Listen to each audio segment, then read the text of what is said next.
Welcome to the Deep Dive Spirituality Conversations podcast. I'm your host, Brian Russell, and today it's a real privilege to interview Russell West. Russ is a former colleague of mine at Asbury Seminary where he taught leadership, and he's presently an executive coach. And most recently, he's the author of The Culturally Conscious Board, Setting the Boardroom Table for Impact. He co-authored this book with Jennifer Jukanovich. And today's episode, you're going to get actionable ideas on how to build dynamic teams that are inclusive and focused on delivering not just transactional wins about a mission, but actually delivering the mission in transformational ways. And let's face it, that's we live in a world where we don't just need more words, we don't need more vision and mission statements or even long-term plans. We need teams that are capable of taking an important mission, owning the mission, recognizing how we as the team need to change, and then putting into place action steps that deliver the impact that transforms both ourselves and the world around us. I hope that gets you fired up, because if you listen all the way to the end, Dr. Russell West is going to give you some really helpful information and ideas today. Let's jump into my conversation with Russ. Hey, Russ, it's great to see you again. Thanks for being my guest today. Good to see you, Brian. Congratulations on your new book, The Culturally Conscious Board, that you co-wrote with Jennifer Jukanovich. Can you just briefly share with the audience, as a way of introducing yourself, what led you to this point in your life where you're a coach and you now have this wonderful new book on being a culturally conscious board? I had spent 3 decades or so as a leadership educator in graduate schools, business school, seminaries, working with counselors, educators, folks who are social impact people. Prior to that time, I had been, most of my career has been as a professor. But prior to those days, in the graduate school days, I was in the Marine Corps, training officer candidates for the Marines. So I have been a practitioner and reflector on leadership, actionable leadership, my entire life. And somewhere in the mid 2015 or so, just before 2015, I found myself getting jealous of my students.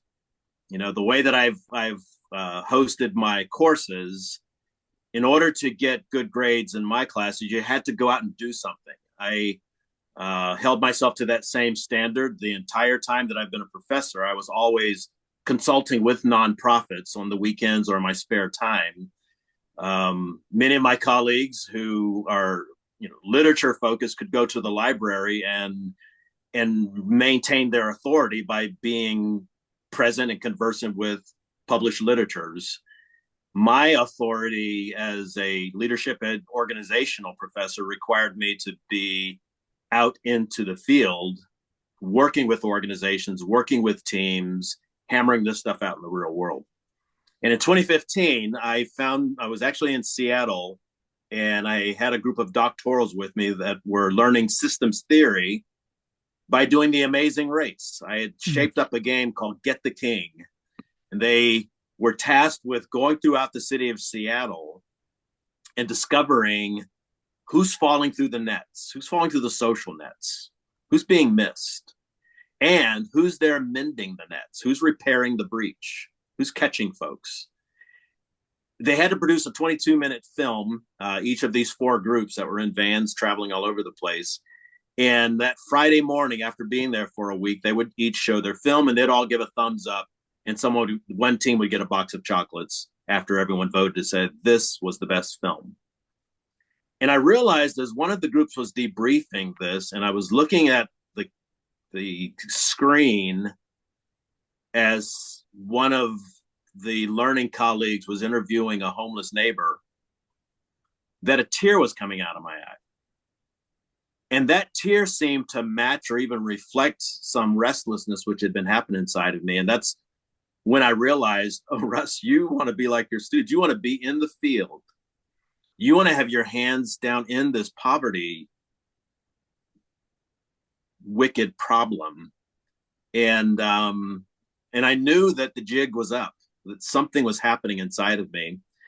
At that same time, I was coaching with a board of directors for a group called Trash Mountain Project. One of the graduates of our program, an alumni of our program, had started it about 8 years before. And I was doing work with him. One day he just kind of joked, it's like, man, why don't you give up that professor gig and come join us out here in the field? And I didn't laugh. And he was like, uh-oh, what's going on, Prof? And that was a conversation that eventuated a year later with me joining as their strategy impact officer, helping that organization go from a 5-country project to scale, to develop a strategy to scale to 161 countries where this waste colony phenomenon was actually occurring.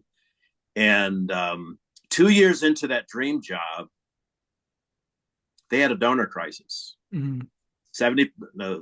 They had 7 sources of income, and 40% of it disappeared in 3 weeks' time when one of their donors had a real crisis, and they suddenly couldn't afford me. And so there I was. I'd given up the professor role. I was saying goodbye to the dream job, and then just looking out into how do you, as you're moving into your 6th decade, how do you brand yourself and take yourself out into the world?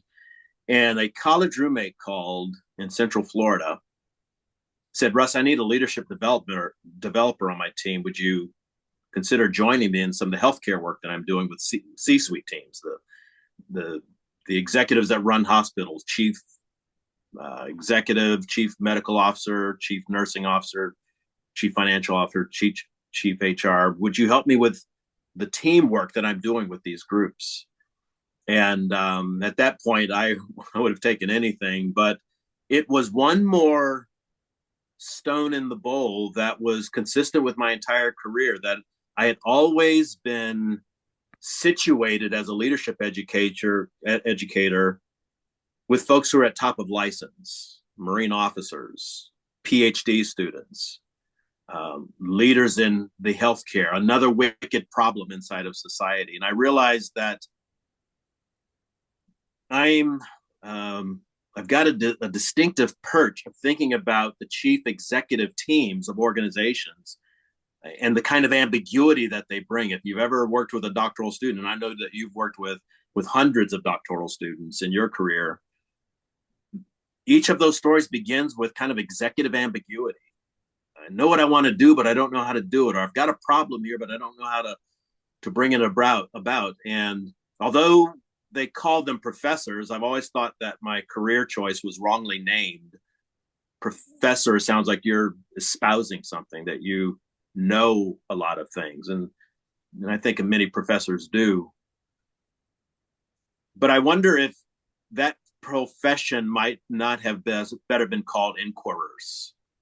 People who host questions, people who stimulate and work with curiosities. Versus telling and solving and concluding things the way professor sounds. And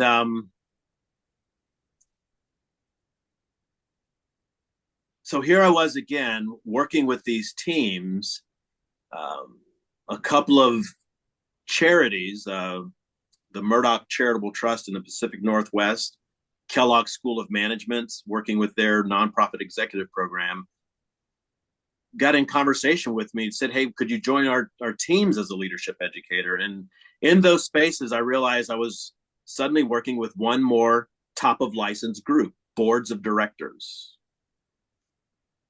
Most folks know about volunteering, but very few folks, in the broad swath of things, know that very few folks know that most organizations you see, most buildings that you pass, if there's a company inside of it, is led by a board of directors, and that there's a kind of role that can influence so much, but whoever sees the board of directors, it's kind of this mysterious Kabbalah of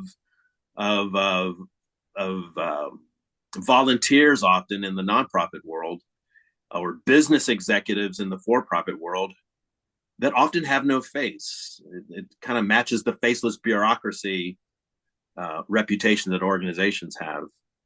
So here I was again, transitioning into a new career chapter and working with a top of license group again, boards of directors.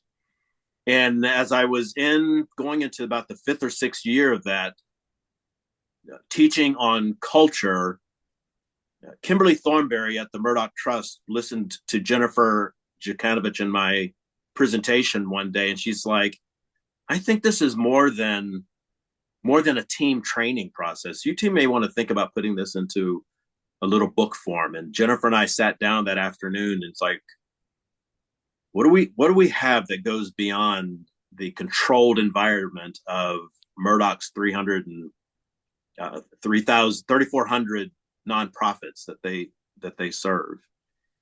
And we began looking at the lives that we have lived, that we both have had these interculturally rich lives, and that we actually have principles and perspectives that did transcend any particular organization. And we just did a pinky promise sitting in Vancouver, Washington, a year before that book came out, and said, let's convey our immense respect for boards and board members and people who volunteer on rainy Thursday nights when nobody's around, sitting in cold church halls and empty bank conference rooms, sometimes dickering over $1 for the sake of mission, for the sake of a brown-eyed child somewhere that would eat better or eat if that board could get it right. Let's convey our respect in a book that is invitational,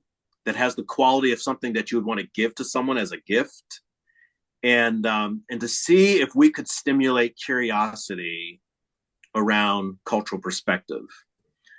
We were very conscious. Our writing is 3 years after the George Floyd moment. Boards are on the hot seat. If you remember those times, all the clunky moments where boards of directors were standing in front of cameras and saying, making statements regarding Black Lives Matter or Blue Lives Matter, and all of these there was all of this energy. Suddenly boards were on television. They weren't in church halls anymore. They were on TV and being made responsible to clarify where they stood in really consequential matters. Harvard, the president of Harvard and their board, and the influence of money influencing the decisions of boards. It's been a very interesting time for deliberative bodies, our own U.S. Congress and executive branch, and the divisions, the political polarization that has been taking place these last several years, rise and fall on what deliberative bodies do together. And the culturally conscious board setting the table, the boardroom table for impact, became our bid to perhaps offer a third way. We didn't want to come through a multiculturalism door or a DEIB, belonging, or DEIJ, justice door. These things are important.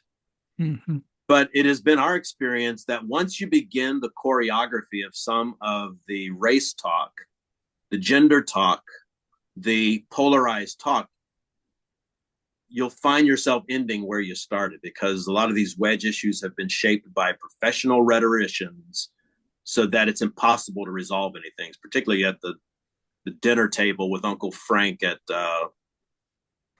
Thanksgiving dinner. And we thought a third way approach, a via media, that would validate that what we need today, we already have. If you know how to behave at your grandma's Sunday afternoon dinner table, you probably have the competencies that we need at a boardroom table. You probably have what you need to transcend the polarities if you have experience being a guest and experience being a host. Because the one thing inside the one player inside of a boardroom that has no voice is the mission statement. Unless board members are awake to a moment when a decision is veering off course from what the mission demands and requires, what would serve stakeholders beyond today's policy and today's budget, unless board members have a sensitivity to that moment of veering or that moment of fidelity when they get it right, that organization is in jeopardy. And we thought if we could create a conversation where being awake to the mission, being in fidelity to the mission, and for each board member to be fully vested in the authority that the mission has vested in them, not the board chair, not their ethnicity, not their gender or sexual orientation and preferences, but what the mission requires of them, that they could be allies to that at every given time, then maybe we can escape some of the self-silencing dynamics that create groupthink and create boardroom tragedies. So the work of coach, I think it's a more fitting term for what I've basically done my entire career. I have not professed as much as I have questioned and helped others become good questioners. This book is signal of the coaching spirituality. There's at least 125 explicit questions located throughout the book, and we think another 60 to 80 more that are spread through the prose and the conversations. So this book is a coach's dream. Yes, it sets a coach up for success with some significant and profound questions that we hope that boards will take seriously for the sake of their mission, and certainly for the sake of their stakeholders. Long answer, and I promise to be shorter than every other, but you've hit me with a core question.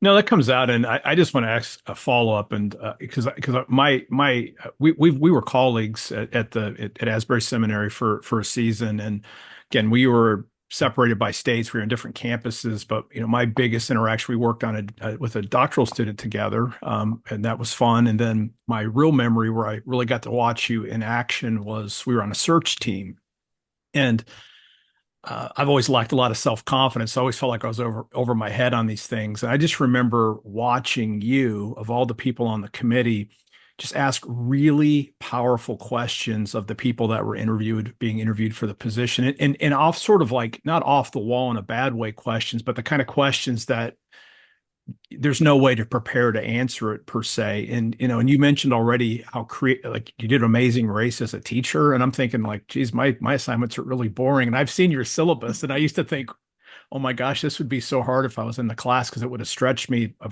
former version of myself, a lot. So I'd love to hear you unpack just for a couple minutes. How did you learn to literally, you wrote this book is full of questions, and I loved it. Like, it is a coach's dream. I've been salivating. Like, I can't wait to ask myself some of these questions and ask people I have the privilege of serving. But like, how did you learn the power of both story? Because you and Jennifer weave a really cool story about a board all the way through the book that kind of anchors it.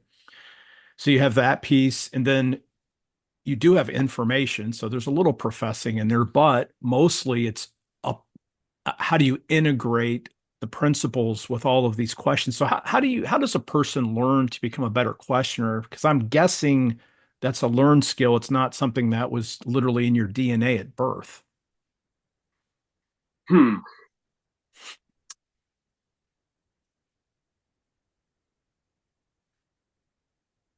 I think my orientation to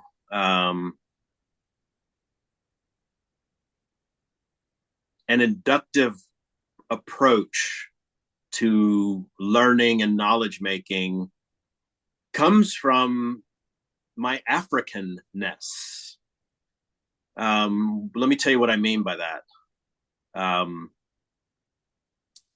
One, you'd give me a couple of prompts. You were one of the questions you said you would wrap up with would be, what are some books that have influenced me in throughout my career and formation? And one of those books is called The Presence of the Word by Walter Ong, a Jesuit, Father Walter Ong.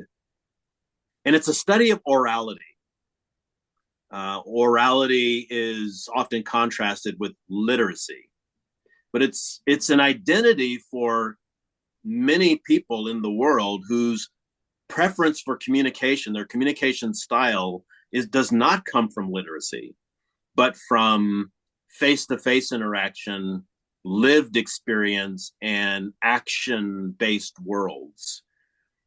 So, Brian, when I graduated high school, I had never read it. I had never read a book all the way through. I could read. I could fill out applications. I could, um, I could, I could work with really facile reading and writing sorts of things, but I'd never read a book. I couldn't get meaning from books. I've since learned that I have mild dyslexia where letters and numbers flip and move around on me. So that may explain that feeling that newspapers seem to be buzzing and swirling in front of me like bees. But I carried a quiet shame around my inability to get meaning from blocks of reading. And I guess I've always been sensitive to folks who do not get meaning from word-based, literacy-based ways of communicating. So I have been, so I collected to myself, I guess, ways of doing communication that could bypass, heavy prefrontal cortex stuff and could surprise folks with what they already knew.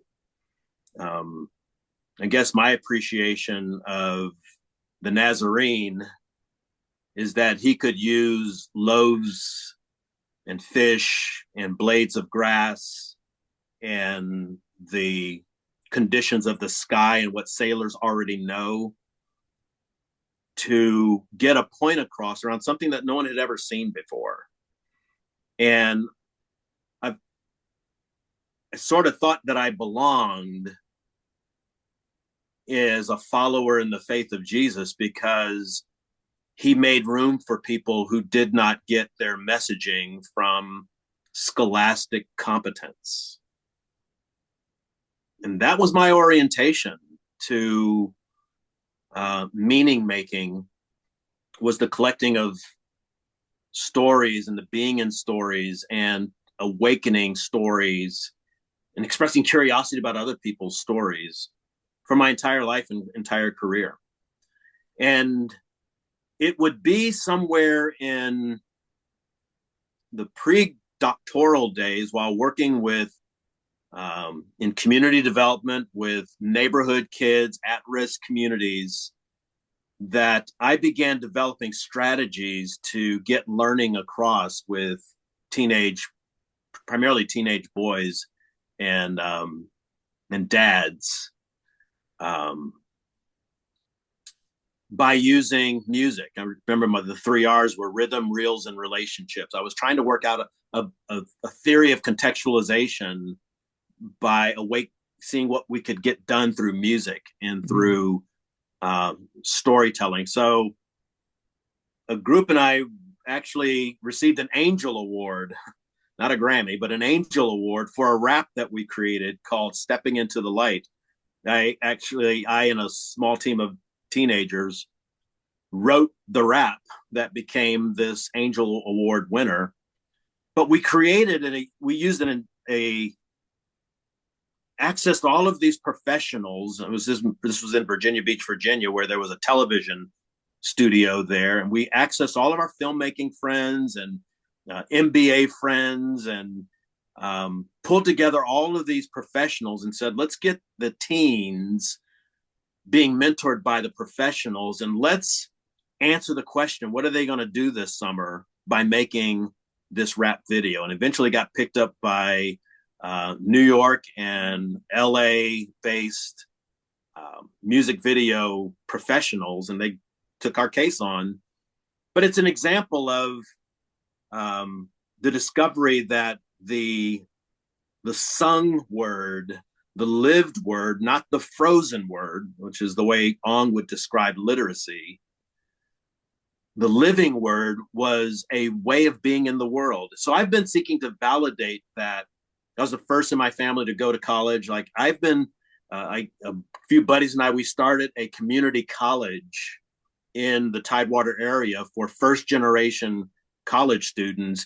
And we set orality at the center of our curriculum design so that those who never had an experience with books could become interested in books by being accepted from a belonging point of view as people with intelligence, oral dexterity.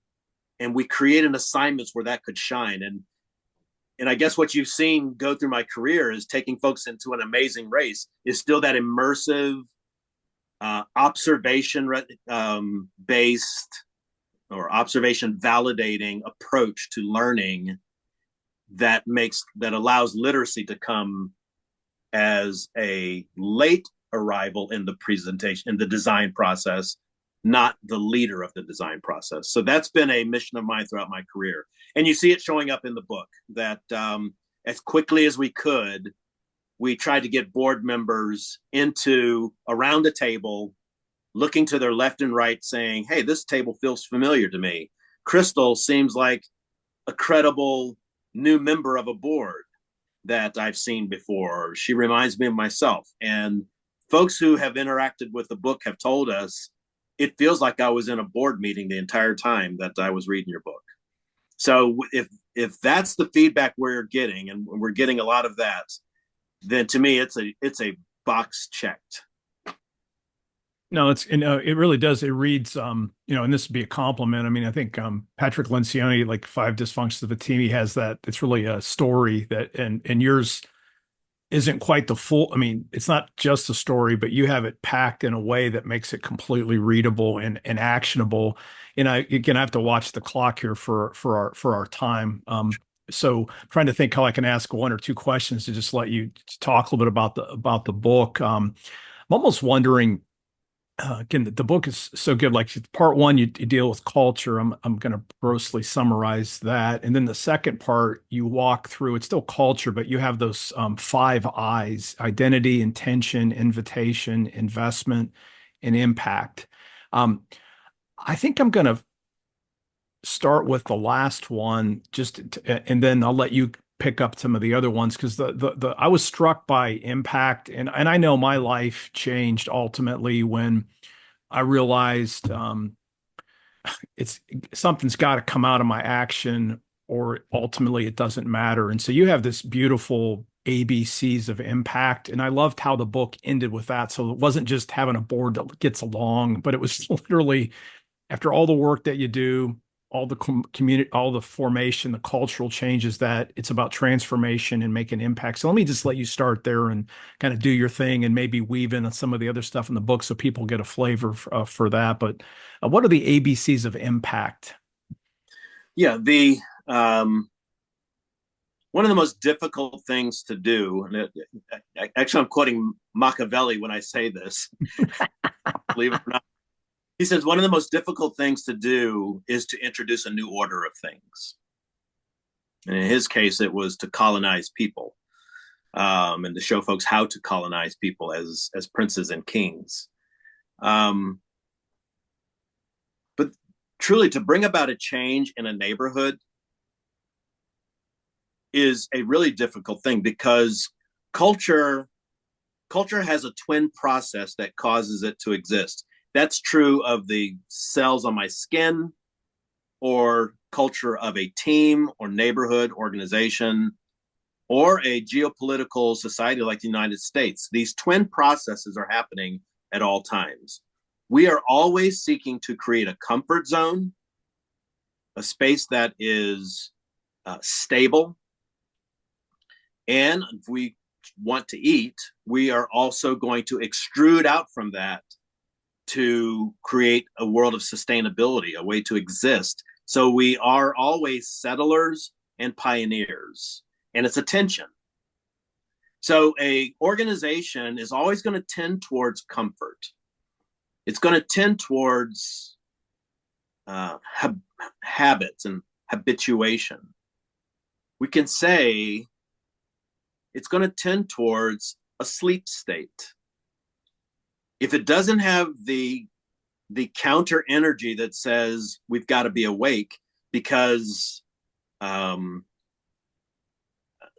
need resources, or if it doesn't have that sustainability impulse, an organization will be like those discoveries they have inside of when there's been a flight accident and the FAA goes in and does its investigations, and they often discover, oh, it was because someone was so habituated, they had the habits of not checking things closely. They had entered into a comfort zone. That's what created the accident. It happens over and over and over again.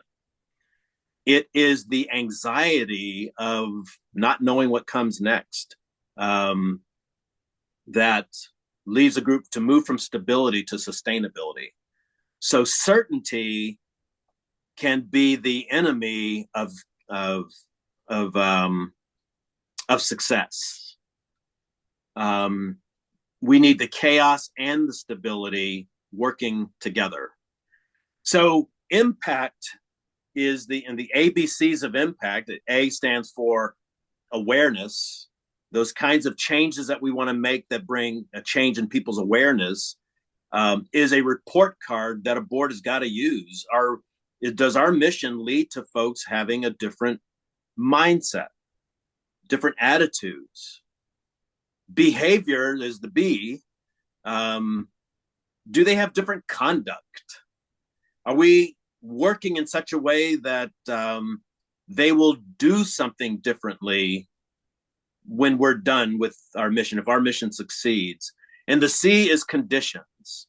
Are we working in such a way that the conditions that created the need is being addressed so that new conditions emerge? I spent last week in the Black Hills of South Dakota, in the shadow of Mount Rushmore, with 60 indigenous native nonprofit leaders.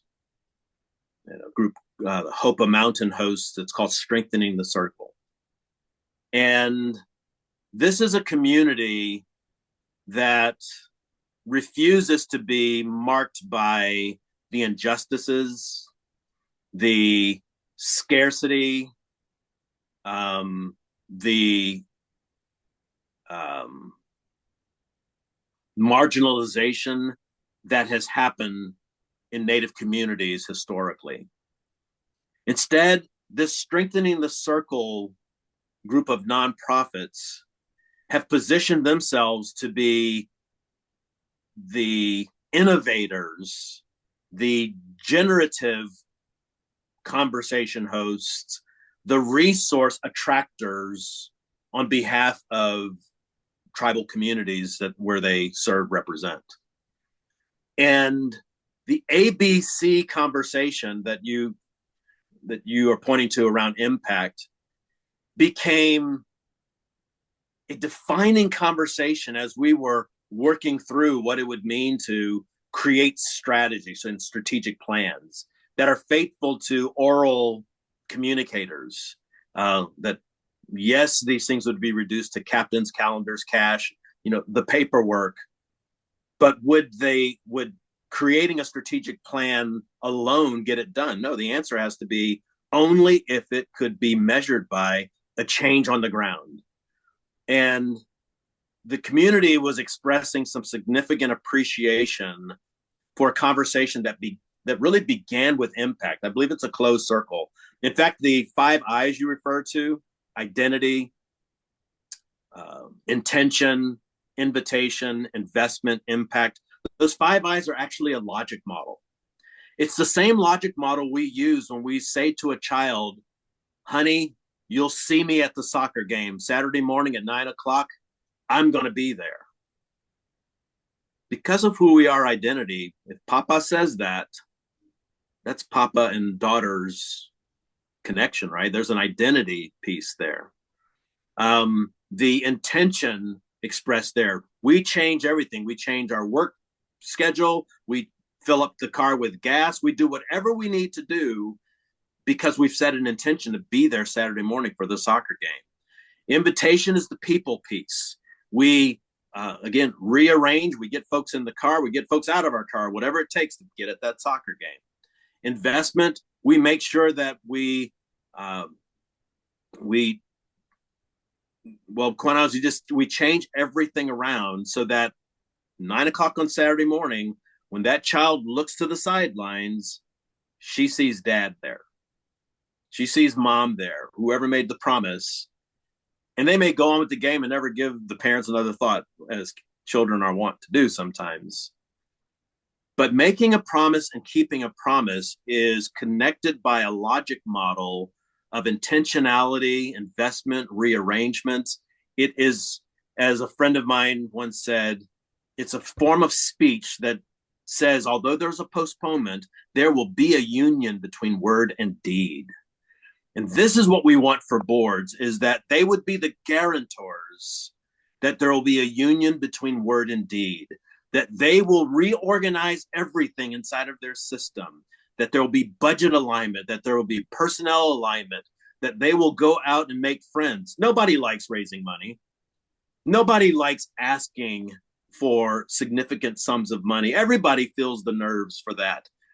But someone's got to get over it, because mission statements are promises to kids on the soccer pitch, or more critically, holding empty rice bowls. So that's what the 5 I's represent. And we think that the book is all about starting conversations. So we consider those 5 I's and a placemat that we've created. If you go to culturallyconsciousboard.com, you can download an 11x17 version of this placemat free of charge, because it's conversation started. 25 best in class questions that if a board would wrestle with them and accept the answer, is this true of us, or is this not true of us? We think that that child on the sidelines, or that child with the empty bowl, is going to be better off because a board has wrestled with their logic model. No, I love this, and we're going to have to wrap up the interview, unfortunately, but I think you've given a good overview of the book. And again, get a copy of the Culturally Conscious Board.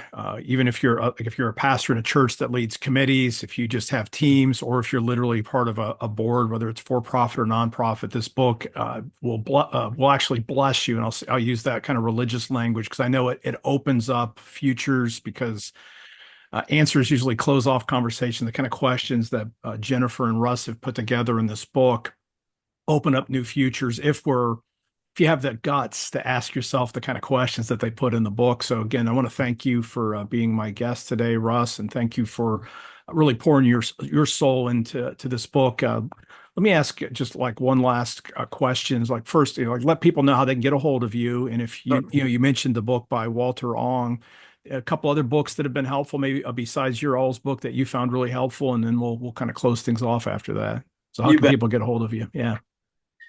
The other 2 books that come to mind. So yeah, The Presence of the Word by Walter Ong, but there's another one by Alfred Adler called How to Read a Book. It's a good one. Yeah. I found it fairly early on in a bookstore, and because I was trying to figure out how to read books, this became a real friend to me, a real validating friend to me, and I commend it to anyone and everyone. And perhaps a third book. Let's see, where do I go with this? It's probably Richard Bach's Jonathan Livingston Seagull because it was the first book I had read as a young Marine in my sitting in my hooch. It was the first book I read all the way through. Wow. And there was something about the loneliness of that seagull and his willingness to fly outside the box, if you will, that captured something of my own spirit. So I'll go with those. But if folks wanted to continue the conversation with me, you can find me at russellwest.info. The book conversation is located at theculturallyconsciousboard.com. I'm, of course, on LinkedIn. But a new project that I'm engaged in that I'd love for folks to know about is something that's called the Worthplace Collective. Not workplace, but worthplace. My buddies and I have taken on the concern of burnout, alienation, pain that workplaces can inflict on folks, as well as the possibility and real hope and vigor that folks can have in their workplaces. So we are seeking conversations. We're probably on our 7th podcast at this point, but we're seeking conversations with people who have looked at the work that they do and have made decisions whether they lean in or whether they leave or whether they leap into something new, the entrepreneur's journey. We want to have conversations with folks who are making sense of work. And the Worthplace Collective is just a gathering of folks, community practitioners, who are letting worth win the argument in how they do their work. So that's the biggest project that I'm going to continue working with in the coming year or so. And Brian, I just want to thank you for making room to have this conversation with you and your audience. Well, you're welcome, and it's been a good conversation, and I hope that folks will check out your book, and I'll have all links to all the things that you mentioned in the show notes. And I want to again thank everyone for listening all the way to the end of this week's episode of the Deep Dive Spirituality Conversations podcast. Until next time, live by faith, be known by love, and be a voice of hope to others.